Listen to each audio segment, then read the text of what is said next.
Time for the 49ers Rush podcast. Glad to have you here. All right, here we go. So, Wayne, we did our offensive breakdown series last week.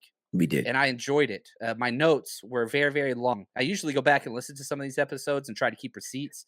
There were a lot of good stuff there. So, now the flip side. 49ers had a top 10 defense last year. But that doesn't mean there's not some changeover, because there is. Now, my number one position battle, I think it's kind of already solved for maybe week one, but the 49ers do things differently, where just because they're a week one starter doesn't mean they're going to be a week 7 starter. Okay. Slot corner, nickel corner. Right. I like where you started. Okay. 70% of the snaps, 76% last year. All right. So walk us through it. Listen, I really think, all right, so I think we have 3 guys that are going to be battling for that position, right? I think Darqueze Dennard will be the starter week 1. I think he's the veteran. I think he's the guy that's most familiar with the system.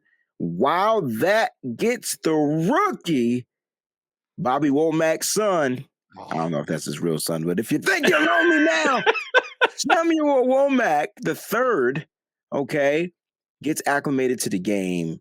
You ease him in there nice and slow. And I think they're going to utilize him on special teams. There's other things, right? And then he'll be acclimated to that nickel role.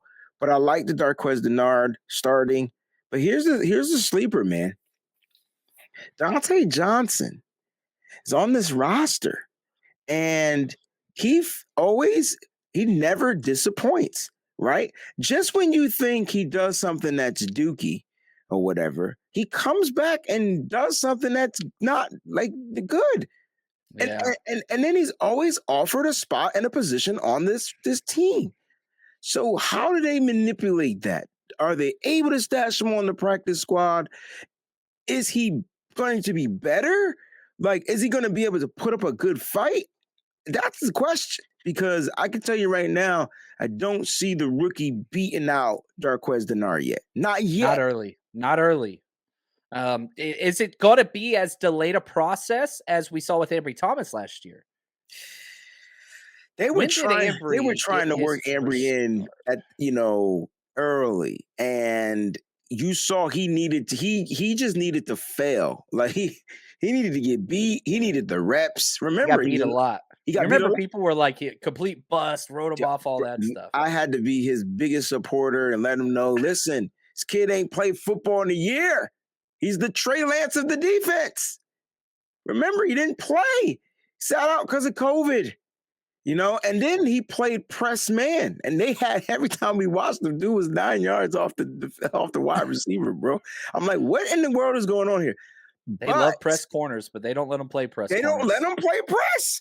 Yeah, it's weird. It's weird. He didn't start until week 14. Yes, that's Cincinnati? I don't know. I know we don't have it in front of us, so I'll have it soon. Soon. I remember. Yeah, you nailed it, bro. You nailed Cincinnati. But yeah, because T. Higgins didn't have a great game, and they kept moving Chase around. Chase did his thing, but Chase going to do it to everybody. Yeah, I mean, except Charvarius Ward. There it is. And now, go ahead. Oh, I'm just going to say, man, let's enter into the argument here. Camper Report. I love this kid. He's awesome. He does a great job. Great show if you haven't checked it out yet. He says Dante Johnson was actually not a bad nickel corner. I agree there. Not sure if you feel safe starting him, though. My issue with Dante Johnson, I would never, ever line him up outside. I think safety is probably the best spot. Yeah. And I'm okay with him as a slot corner, but not against a top speed slot player. He cannot guard the slot. Don't put him against Cooper Kupp or those type of Tyreek Hill. Don't you put him up against those guys if they line up in the slot. Because remember, he's a bigger guy, right? But don't put him up against those guys. Those guys' footwork is so quick. And it's funny that you mentioned safety. So, we did the nitty-gritty Niners fantasy draft last night.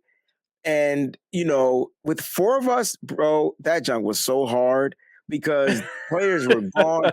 We were digging in the creps. We went into the archives. We had to get players that were called. I had to draft Josh Norman, bro. Like, it was bad. But no, seriously, I ended up having to pick. There were no safeties left, right? And so I was like, you know what? Give me Dante Johnson, and he's going to be my starting free safety, yo. Like, I don't think there's anything wrong with that. yeah. Now, let's stick with this a Collie. little bit longer. You damn right, Collie. Colley's throwing some shade out there. Yeah. Yeah. Hey, stick with your Michigan guys. And here's what's fun is you got your Michigan guys on the Niners squad. I got my Texas guys. So Isn't we this all right. cool? We all right. We all right. I know. This is pretty cool. Now, sticking with Dante Johnson, right? Like, again, if he was a slot guy week 1, the slot wide receiver for the Chicago Bears is Byron Pringle. He'll be fine. I'm not worried about that. He would be fine. He would be just fine. Now go to maybe week 2. If they line Tyler Lockett up in the slot. Now let's talk. No. Right. See what I'm saying? No. No. I like Tommy. He's right. He should be. I'm not worried though. Because I think they'll play slot by committee. Now, John, we didn't talk about that. But they might play slot by committee. They might look at the matchups and they might be like, boom, boom, boom. I think Darqueze Dennard starts week 1. I think, like you said at the very beginning of this segment, then Samuel Womack, if he progresses, would progress right into that role week 6 or 7. I love it. 916_49er, a man of the people. He says, I got Breezy on my TV and John Chapman on my phone. I love it. Spreading the love around, man. I love it. Now that's love right there. I hope you're watching him on both separate channels. That would be really dope. I have to send you a high five in the mail for that one. I love it. What's up, Lake City Fresh? Glad to have you guys here. Now, the slot's going to be interesting. And, man, we haven't even touched the caveat of, man, do they move an outside guy inside like Emmanuel Mosley or Jason Verrett or somebody that has some – that's what I would do personally. But the 49ers usually don't like messing with their secondary. So we'll see. We'll see what happens there.